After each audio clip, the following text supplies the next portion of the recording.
하나님의 택하신 백성의 7번째 특징을 말씀드리겠습니다. 하나님의 택한 백성은 반드시 죄를 회개합니다.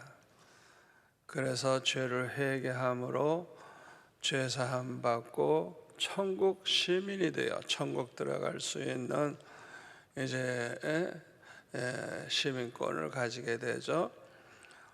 택한 백성들은 반드시 회개하고 반드시 변화되어 새 사람 되는데 하나님의 백성이 되는 것입니다. 요한복음 5장 29절에 보면 선한 일을 행하는 자는 생명의 부활로, 또 악을 행한 자는 심판의 부활로 나오리라. 부활은 두 가지가 있어요.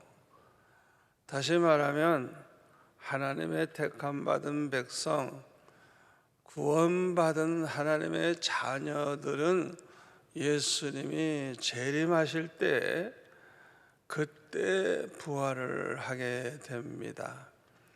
그래서 지금 낙원에 머물러 있는 모든 성도들이 이제 주님 오시는 그날에 그 참 영광스러운 그 부활의 몸으로 주님을 제일 먼저 맞이하게 돼요. 그 다음에 이제 살아있는 우리 성도들도 변화되어 주님을 맞이하게 되죠. 그리고 택함받지 못한 사람들, 회개하지 아니한 사람들은 그때 부활을 하지 못합니다. 이제 예수님 오셔서 천년 왕국이 이루어진 후에 천년 후에 대심판이 있는데 그때 가서야 부활을 해요. 뭘 위해서? 심판받기 위해서. 그래서 그들은 자기 행한 대로 심판을 받고 영원한 불못에 들어가게 돼요. 그러니까 우리가 이 부활에 대해서 언제나 명심하고 있어야 돼요. 부활은 다 좋은 게 아니라 생명의 부활을 해야지 심판의 부활을 하면 영원히 목마르고 그냥 불 속에서 그냥 불타는 사람들의 그 고통이 얼마나 크겠어요. 그러니까 그 지옥 불 속에서 그 영원한 고통을 당하는 거예요. 지옥에서는 구데기도 죽지 않는다. 그 말은 뭐예요? 죽음이라는 게 우리가 이 육신의 죽음을 얘기하지만은 지옥에 가는 것, 영원한 죽음인데 이 지옥의 고통은 영원히 계속이 되는 것입니다. 어떤 사람은 평생 교회를 다녀도 도무지 회개를 하지 않아요. 장로님들 중에도 그런 분 있어요. 목사님들 중에도 내가 그런 사람 많이 봐요. 죽어도 회개 안 해요. 죽어도. 회개하고 무슨 원수가 됐는지 죽어도 회개 안 해요. 야, 어쩌면 그렇게 끝까지 악을 행하는지 몰라. 그러다가 죽어요. 그거 불택자라 그래, 불택자라. 여러분, 회개하게 되는 게 얼마나 축복인 줄 압니까? 이거는 하나님의 은혜 중에 아주 특별 은혜예요. 특별 은혜. 회개하게 되는 거. 아무나 회개하게 되는 게 아니에요. 이 회개하게 되는 것 자체가 하나님의 은혜 가운데 하나님의 은혜로 이루어지는 것이지, 회개가 말이죠, 그렇게 아무나 되는 게 아니에요. 그 사람이 회개하는 거 보면 하하, 저분은 택함 받은 백성이구나. 저는 하나님의 구원받은 하나님의 자녀구나. 아주 확실하게 우리가 알 수가 있는 것입니다. 오늘 보면 에스겔서 18장 21절부터 보면은 악인이 만일 그가 행한 모든 죄에서 돌이켜 죄에서 돌이켜서 떠나야 됩니다. 요 떠난다는 게 중요한 거예요. 회개하고 또 거짓하고 회개하고 또 거짓하고 이 변화가 없는 사람이 있어요. 회개하는 것 같은데 달라진 게 없어요. 그 사람은 그거 회개한 게 아니에요. 그냥 형식적인 회개를 하는 것이지 진정으로 하나님 앞에 죄사함 받는 상달되는 회개를 하는 게 아니에요. 돌이켜서 떠나야 돼. 그래가지고 내 모든 율법을 지키고 정의와 공의를 행하면 반드시 살고 죽지 아니할 것이라. 여러분, 이 회개가 사는 길이에요. 아무리 절망적인 상황에 오더라도, 아무리 죄가 많고, 아무리 하나님의 진노가 눈앞에 왔다고 할지라도 회개하는 순간에 사는 길이 열려요. 아멘. 회개가 그렇게 중요한 거예요. 회개하면 사는 길이 열리는 거예요. 22절, 그 범죄한 것이 하나도 기억함이 되지 아니하리니 그가 행한 공의로 살리라. 우리 하나님은요, 우리가 진심으로 회개하면요, 그걸 아예 기억도 안 하시는 거예요. 그 사람이 그런 죄를 범했다는 것 사실을 우리 하나님은 하나도 기억하지 않고 그 사람이 그런 죄를 범한 일이 없는 것과 똑같이 취급을 하시는 거예요. 여러분, 회개가 이렇게 수지 않는 거예요. 우리가 하나님 앞에 정말 상달되는 그런 회개를 하면 그 사람은 모든 죄에서 자유함을 얻는 거예요. 분명히 죄를 범한 사람인데 우리 하나님은 하나도 기억하지 않아요. 그 사람의 과거를 가지고 주님은 따지지도 않고 다시는 말을 하지 않아요. 또 23절에 보니까 주 여호와의 말씀이니라. 내가 어찌 악인이 죽는 것을 조금인들 기뻐하랴. 그가 돌이켜 그 길에서 떠나 사는 것을 어찌 기뻐하지 아니하시겠느냐. 우리 하나님이 이렇게 좋으신 분입니다. 우리가 그냥 그 가나안 땅 족속들 그냥 다 멸하라고 그냥 해가지고 그냥 하니까 어떤 분들은 도대체 이런 하나님이 어디 있냐고, 이렇게 악한 하나님 어떻게 다 죽이라고 하느냐, 그래가지고 반발하시는 분이 있는데요, 이것은 결국은 회개하지 않는 자는 다 그렇게 심판받아 죽게 돼 있어요. 회개하지 않아서 그래요. 회개하지 않아서. 그러나 회개하기만 하면 무조건 용서하시고 그 많은 죄를 이제는 다시는 기억도 하지 아니하시고 완전히 그냥 죄 없는 사람같이 대해 주시고 기뻐하시는 하나님. 그런데 우리 하나님의 마음은 어떤 마음이냐? 모든 인간이 죄에서 돌이켜 사는 걸 기뻐하지 그 죄 가운데 죽는 걸 조금도 기뻐하지 않는데요. 우리 하나님이 그 악한 자들을 심판하실 때 허허허 웃으면서 하는 게 아니에요. 얼마나 마음 아프시겠어요. 우리 하나님은 죄인 하나하나가 다 돌이켜서 사는 걸 원하시는데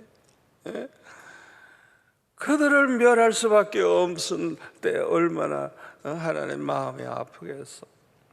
조금 더 기뻐하지 아니하신다 그랬어요. 우리 하나님은 너무너무 좋으신 분이에요. 성경에 보니까 회개하는 자를 하나님이 용서만 하신 게 아니라 보너스가 있어요. 보너스. 그 보너스가 뭐예요? 아니 그 탕자가 회개하고 돌아오니까요, 그냥 그 거지 같은 모습으로 돌아왔는데 그냥 뭐 신발 신겨주지 않나, 제일 좋은 옷을 갖다 입혀주질 않나, 가락지 끼워주질 않나, 송아지 잡아 잔치를 하질 않나. 아니 도대체 이 탕자 같은 인간을 위해서 어떻게 하나님이 그렇게 하시느냐. 그러니까 회개하는 자를 하나님이 얼마나 기뻐하시는지. 용서만 하는 게 아니에요. 보너스가 얼마나 많은지 몰라요. 요엘서 2장 25절에 보면요, 하나님께서 그냥 뭐 메뚜기 재앙, 황충의 재앙, 무슨 재앙으로 그냥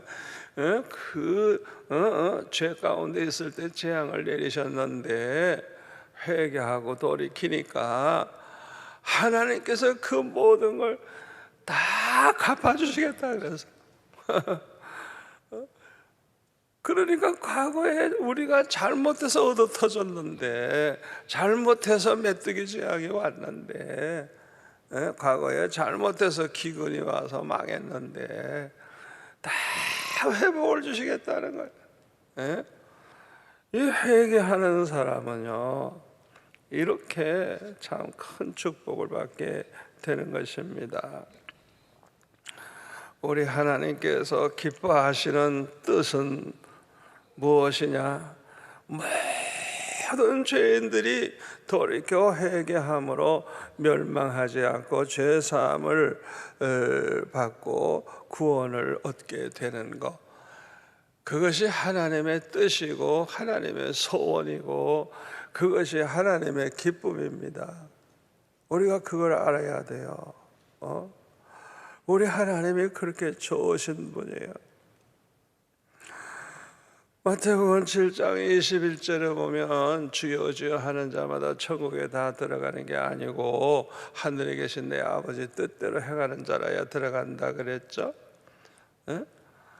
내 아버지 하나님의 뜻대로만 살 수 있는 사람이 지구상에 누가 있겠어요? 없어요. 여기에서 말하는 이 하나님의 뜻, 가장 하나님의 기뻐하신 뜻은 뭐냐? 회개하는 거, 회개하는 거. 죄에서 돌이켜서 뉘우치고 돌아오는 거예요. 회개하는 거예요. 그것이 하나님이 원하시는 뜻이에요.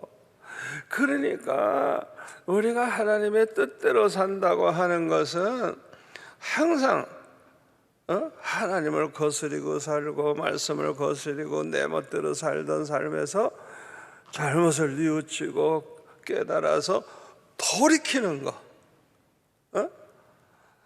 아니 우리가 어떻게 100% 하나님 뜻대로 살 수가 있어요? 실수하잖아요. 때때로 내 멋대로 살잖아요. 그런데 돌이키라 이거예요. 깨닫고 돌이켜서 회개해서 사함받고 구원받으라는, 이게 하나님의 뜻이라고요. 하나님의 뜻대로 살아야 한다는 게 바로 그거예요. 우리가 실수도 많이 하잖아요. 죄도 짓고. 돌이키면 된다. 회개하고 돌아오면 된다 이게. 그래서 마태복음 21장 28절 이하에 보면 두 아들이 있는데 맏아들에게 포도원에 가서 일하라 그러니까 예 가겠습니다. 아주 대답은 잘하고 안 갔어요. 끝까지 안 갔어요. 그런데 둘째 아들에게 너 포도원에 가서 일하라 그랬더니 싫어요. 싫다고, 일하기 싫으니까 싫어요. 그래서 아주 못된 녀석이에요. 그런데 잘못을 뉘우치고 깨닫고 돌이켜 가서 일을 했어요. 그러니까 이 두 아들 중에 결국적으로 누가 아버지의 뜻을 행했느냐, 둘째 아들이라. 둘째 아들. 여기 큰아들은요, 바리새인들, 서기관들, 유대인들 회개하지 않는, 에? 그렇게 자기는 뭐 아브라함의 자손이라 그러고 뭐 아주 하나님 잘 섬기는 것 같은데, 그들은 그냥 위선자 노릇을 하고 얼마나 많은 죄를 범하는지 몰라요. 근데 끝까지 회개 안 해요. 마태복음 23장 같은 데 보면 예수님이 그냥 이 독사의 새끼들아 그냥 얼마나 무섭게 책망하면서 그들의 죄를 지적합니까? 그러나 그들은 회개하지 않아요. 예수님을 죽일 생각만 해요. 이 큰아들이야, 큰아들. 여기 작은 아들이 누구냐? 여기도 나오지만은 32절에 보니까 요한이 의의 도로 너에게 왔거늘 너희는 그를 믿지 아니하였으되 세리와 창녀는 믿었으며 너희는 이것을 보고도 끝내 뉘우쳐 믿지 아니하였도다. 세리와 창녀들 얼마나 더러운 사람이고 얼마나 천대 멸시받는 사람입니까? 우리 하나님은 상관없어요. 회개만 하면 돼. 그냥 회개만 하면 돼. 회개만 하면 돼요. 그러니까 이 사람들은 이 요한의 외치는 말을 듣고 회개를 한 거예요. 그리고 믿은 거예요. 그래서 그들은 구원을 받은 거예요. 그러니까 이게 얼마나 놀라운 일입니까? 니느웨 백성들이 40일 안에 회개하지 아니하면 이제 다 죽는다고 하나님의 심판이 결정되어 있었을 때, 그들이 지금까지 우상 숭배하고 이스라엘 백성들을 괴롭힌 그 죄를 생각하면 마땅히 심판받아야 돼요. 마땅히 심판받아야 돼요. 멸망해야 돼요, 그런 인간들. 그럼에도 불구하고 왕으로부터 시작해서 온 백성의 베옷을 입고 그냥 이 짐승들까지 그냥 뭐 금식하며 회개하며 그렇게 난리를 치니까 하나님께서 아무리 악한 죄인이라도 어떤 죄인이라도 그렇게 회개하고 금식까지 하고 난리치면 우리 하나님은 무조건 용서하시는 하나님이에요. 그 사람들의 과거를 문제 삼지 않아요. 그게 우리 하나님이에요. 그래서 그들이 다 심판을 면하게 되지 않았습니까? 미스바에서도 이스라엘 백성들이 블레셋의 노예가 돼가지고 맨날 모든 거 다 뺏기고 그냥 당하고 고생할 때 사무엘이 이스라엘 백성들을 미스바에 모아놓고 어떻게 했어요? 금식하며 회개했어요. 금식하며 회개. 이 두 가지가 중요한 거예요. 금식하면서 하나님 앞에 회개하며 부르짖으니까 그 블레셋 사람들이 공격해 올 때 큰 우레를 발해가지고 그냥 얼마나 큰 우레소리가 그냥 울려오는지 그냥 혼비백산해가지고 정신을 못 차릴 때 그냥 이스라엘 백성들이 가서 다 쳐서 물리치고 잃어버린 땅까지 다 회복을 해가지고 나라가 평안하게 됐다고 했죠. 이렇게 참 회개하고 금식할 때 반드시 응답받게 되고 또 하나는 기적이 일어납니다. 아멘. 여러분들이 그렇게 하나님 앞에 회개한다는 것 자체가 하나님의 은혜로 되는 거예요. 이게 보통 은혜가 아니에요. 왜? 회개하면 사니까. 아멘. 회개하면 반드시 응답을 받아. 그리고 기적이 일어나요. 성경을 보면 언제나 그래요. 언제나 그래요. 1%도 의심할 필요 없어요. 하나님의 큰 손이 그냥 한번 움직여 보세요. 예? 그냥 홍해를 그냥 한순간에 갈라가지고 그냥 육지같이 건너가게 하시는, 시간이 뭐 걸리는 줄 알아요? 하나님이 행하시는, 한순간에 그냥 홍해가 갈라지는, 그래가지고 그냥 육지같이 그냥 돼가지고 건너가. 시간 걸리지 않아요.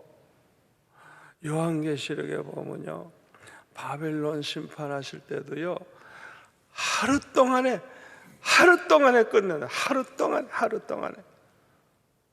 어느 날 갑자기 하나님이 심판하시는데 하루 동안에 다 이 세상 심판해 버리는 거예요. 하루 동안에. 또 한 시간이라는 글자가 많이 나와요. 한 시간에 그냥 한순간에 그냥 한 시간이면 끝나는 거예요. 하나님이 행하시는 일이 뭐 우리가 하듯이 쩔쩔매고 하는 거 아니에요. 전지전능하신 하나님, 절대주권을 가지신 하나님이 그냥 한번 그냥 역사하면 그냥 그 순간에 그냥 끝나는 거예요. 예? 우리가 바로 이런 기적을 보려고 하면 그 마지막 끝까지 하나님 앞에 회개하며 금식하며 부르짖어야 돼. 그 마지막에 역사가 일어나거든요. 한순간.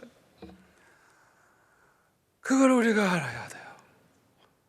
그렇기 때문에 저와 여러분은 하나님 앞에 잠니느의 백성처럼, 미스바의 온 이스라엘 백성들처럼 회개하며 금식하면 반드시 응답받고 반드시 기적이 일어난다는 걸 믿으시기를 바랍니다.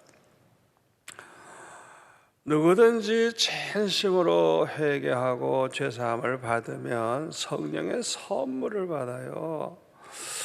그래서 우리가 성령의 선물을, 회개하다가 성령의 선물을 받아야 요게 죄사함 받은 거예요. 회개는 두 가지가 있어요. 형식적인 회개와 또 상달되는 회개, 응답된 회개, 두 가지가 있어요. 그러니까 왜 밤낮 회개해도 덤덤하고 꺼림직하고, 그래서 또 회개하게 되고 또 그 짓을 또 하고 또 회개하고, 왜 그러냐? 그 형식적인 회개 밤낮 해봤자 그거는 하나도 효과가 없는 거예요. 미안하지만 그렇게 회개하면 안 되는 거예요. 하나님 앞에 상달되는 회개를 해야 돼. 하나님을 그냥 마음을 움직이는 그런 회개를 하면 우리가 용서도 받고 성령의 선물을 받아요. 우리가 하나님 앞에 상달되는 회개를 해야 우리 하나님 앞에서 용서받을 뿐만 아니라 변화가 됩니다. 그때부터 사람이 변해요. 그래서 이 성령으로 말미암아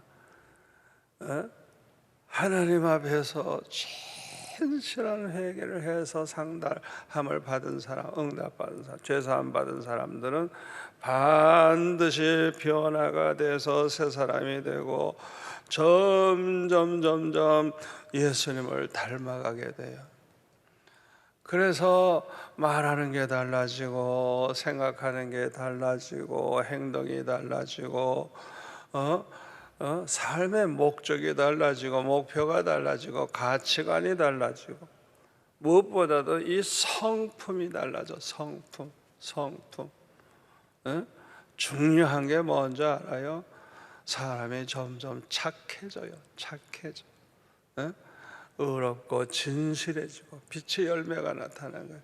착하고 의롭고 진실하고 겸손하고, 그리고 성령의 열매가 나타나는 것. 무엇보다도 사랑이 많아. 여러분, 이 성령의 충만한 은혜를 받을 때 믿음이 충만해지는데, 우리가 여러 가지로 설명할 수 있어요. 그만큼 거룩해지고 그만큼 뭐 좋아지는 게 많지만은 사랑이 많아져. 사랑이 많아. 왜? 하나님은 사랑이시고 성령은 사랑의 영이기 때문에 사랑이 많아지는 것입니다. 이렇게 빛의 열매, 성령의 열매를 맺게 돼서 점점 예수님을 닮아가게 되는 것입니다. 이 사람들이 하나님을 기쁘시게 하고 하나님께 영광을 돌리며 살게 되는 것입니다.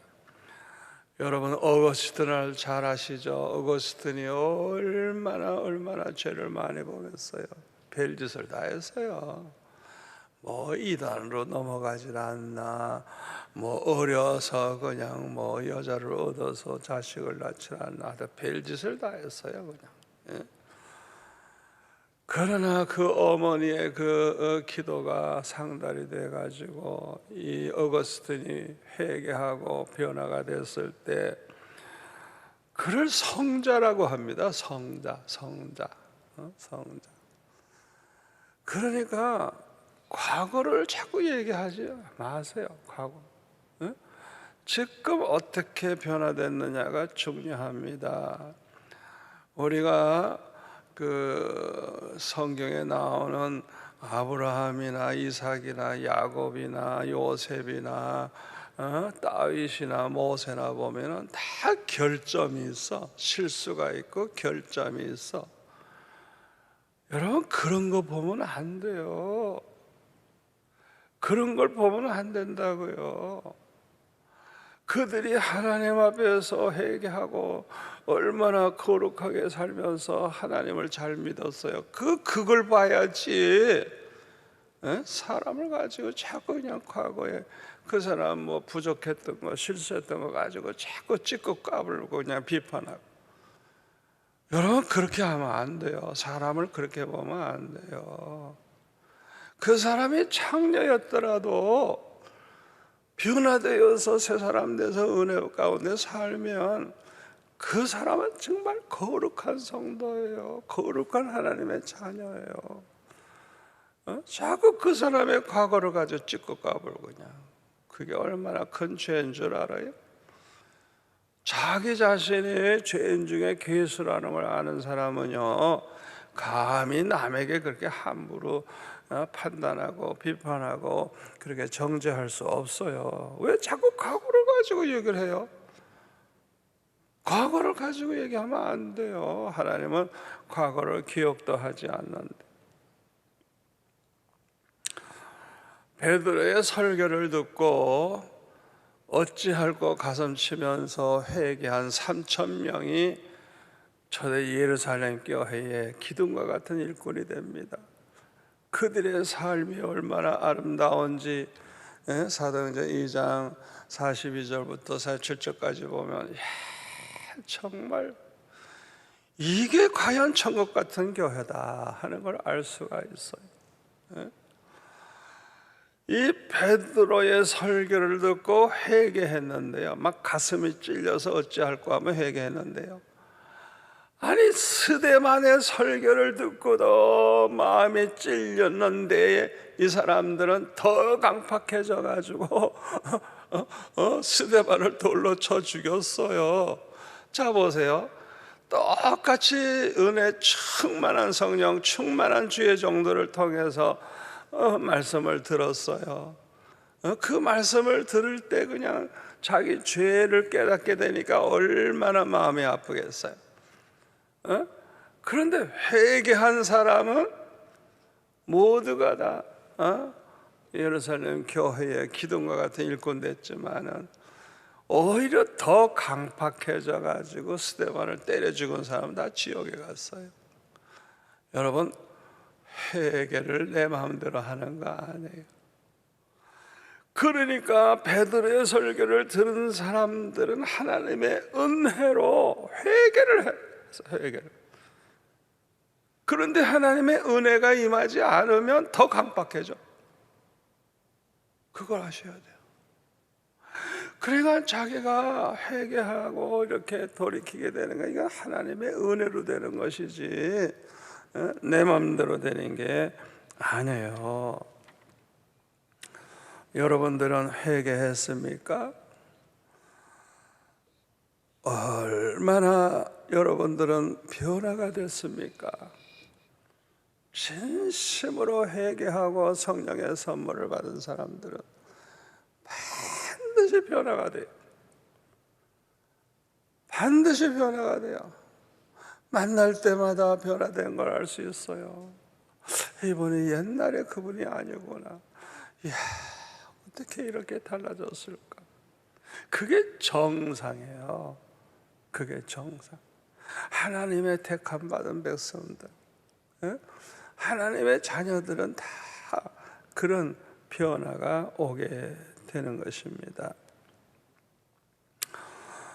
형식적인 회개가 아니라 진심으로 하나님 앞에 상달되는 회개를 해서 죄사함을 받은 사람만이 변화가 됩니다. 이 사람들만이 성령의 선물을 받고, 이 사람들이 죄와 싸워 이길 능력이 생기고 거룩하게 살 수 있는 능력이 생기고, 이 성령이 임해야만 우리가 죄에서 벗어날 수가 있는 거예요.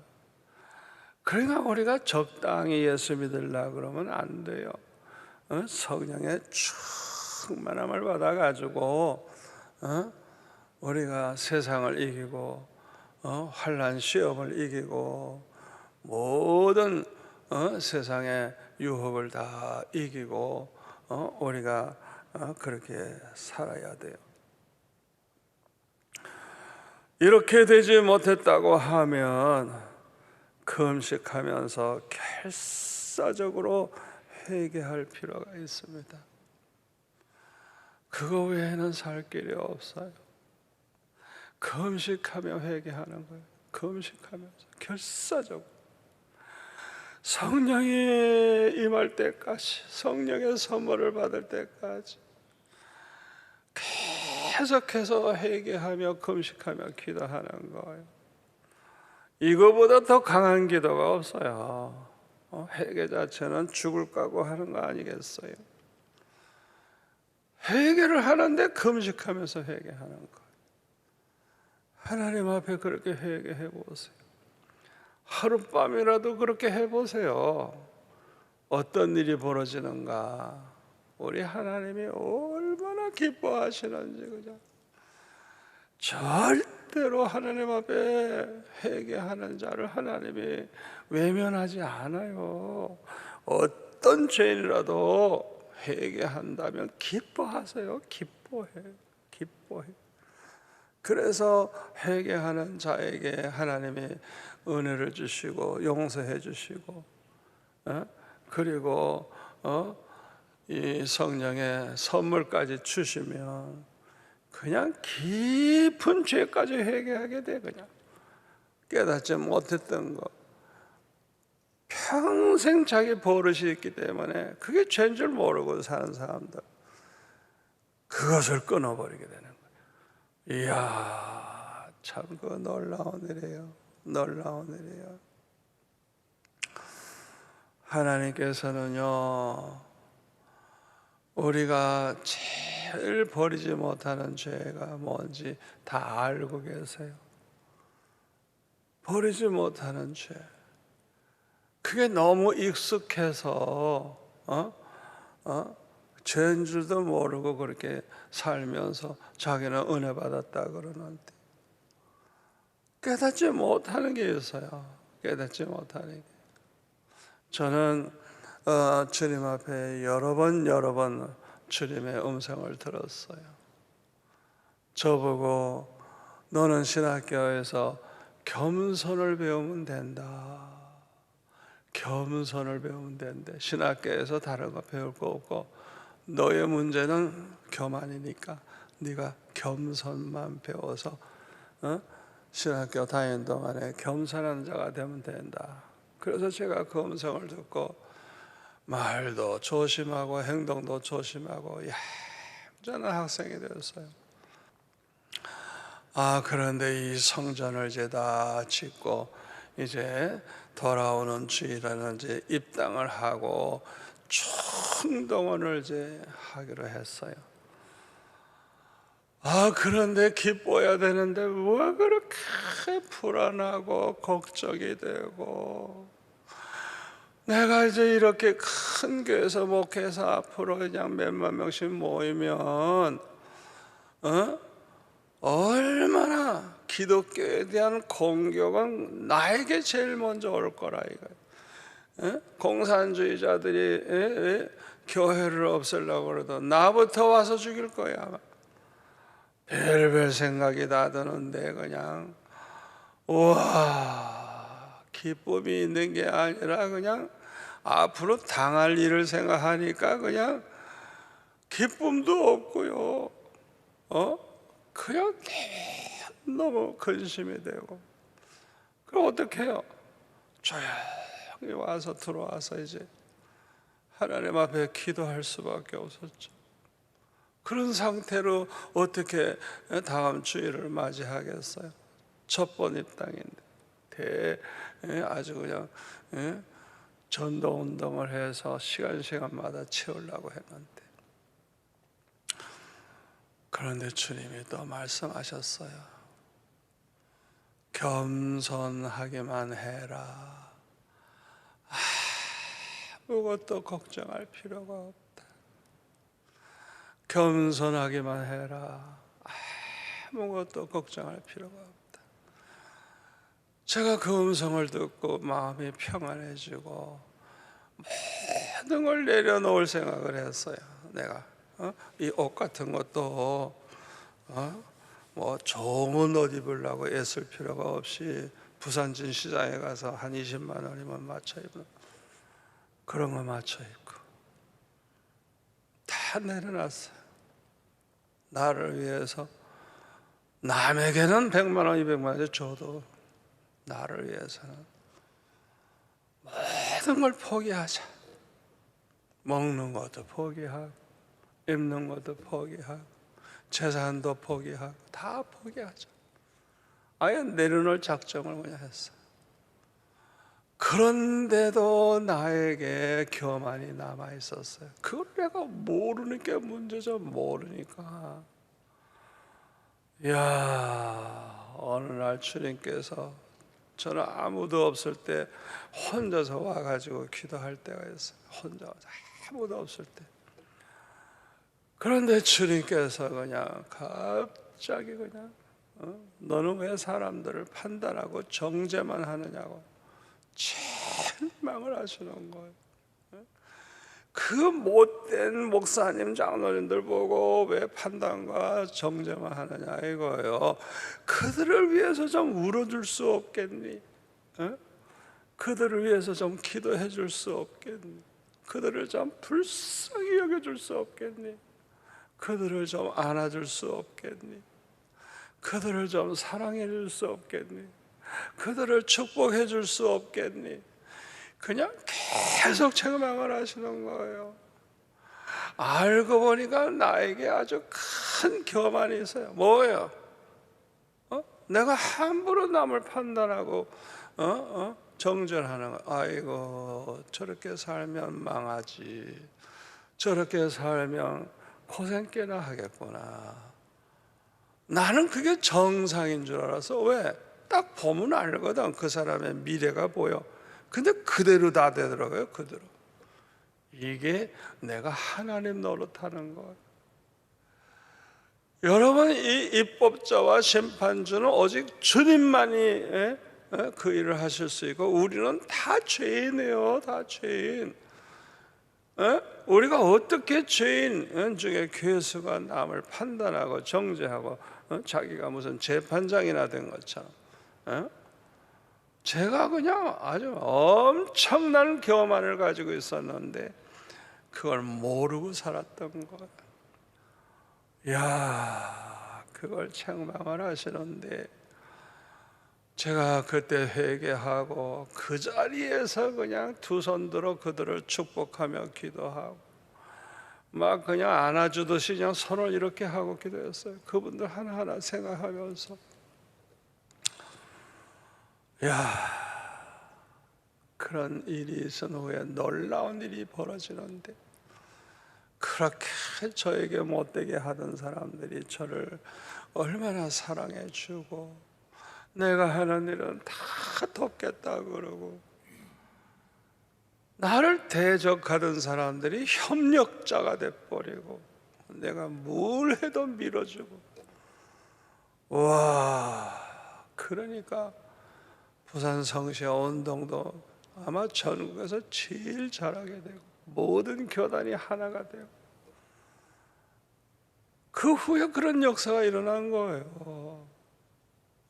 그러니까 하나님이 제일 속상해하는 게 뭐냐? 교만. 어?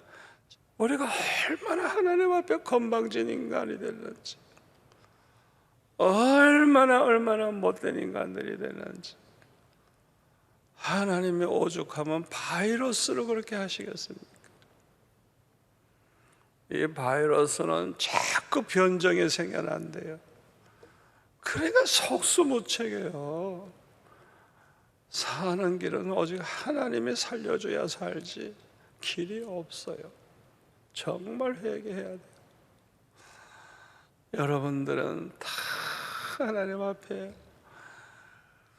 상달되는 회개, 하나님 앞에 정말 응답되는 회개, 철저히 회개해서 죄사함 받고 성령의 불을 받으면 그 성령의 은혜 가운데 더 깊은 회개를 하게 돼요. 더 깊은 회개. 하나님의 택한 백성의 특징입니다. 이런 사람들은 언제 죽어도 괜찮아요. 왜? 죽는 날은 뭐 세상 고생 끝나는 날이고, 낙원에 가서 편안히 주님과 같이 지나다가 주님 재림하시면 생명의 부활을 해서 영원히 주님과 함께 사는데, 여러분 하나님의 택한 백성, 하나님의 자녀는 세상에서 어떻게 보면 빨리 죽는 게 축복이야. 왜? 고생 많고 죄 많은 데서 얼마나 시달려요. 우리가 산다면 사명이 있기 때문에 사는 거야. 사명. 할 일이 있거든. 하나님을 위해서. 목적이 그거예요. 왜 살아요? 우리 사명이 있기 때문에. 그런데 무슨 사업 걱정하고 뭐 걱정하고 그렇게 하나님 모르는 사람처럼 그런 짓 하면 안 돼요. 우리는 사명이 있기 때문에 사는 거예요. 모든 성도들이 다 사명이 있어요. 그 외에는 빨리 죽는 게 좋아. 못들어 고생해요. 낙원에 빨리 가는 게 좋지. 우리는 두려워할 필요가 없어요. 여러분, 저는 믿습니다. 애굽의 10가지 재앙이 무섭게 임했을 때 고센 땅에 있는 이스라엘 백성들은 하나도 영향을 받지 않았어요. 마지막 장자를 멸하는 무서운 재앙이 내릴 때 하나님 하라고 하시는 대로 했죠. 양을 잡아서 피를 문설주에 바르니까 이 집은 그냥 넘어갔어. 이 장자 죽이러 온 천사들이 그냥 넘어갔어. 6월 넘어갔다는 거예요. 6월째. 병이 오려고 하다가도 넘어가. 여러분, 죽고 사는 것은 하나님의 손에 있어요. 코로나 바이러스를 두려워할 필요가 없어요. 여러분들이 벌벌 떨지 마세요. 죽고 사는 건 하나님 손에 있고, 우리 예수 믿는 사람 빨리 죽을수록 좋은 거예요. 자기 사명을 깨닫고 살 사람만 살고 빨리 죽는 게 차라리 나아요. 그런데 뭘 두려워할 필요가 있어요? 여러분들이 이 어려울 때 더 담대하시고 구원의 확신을 가지고 살고 하나님이 나와 함께 하신다고 하는 확신을 가지고 살고 승리하시기를 바랍니다.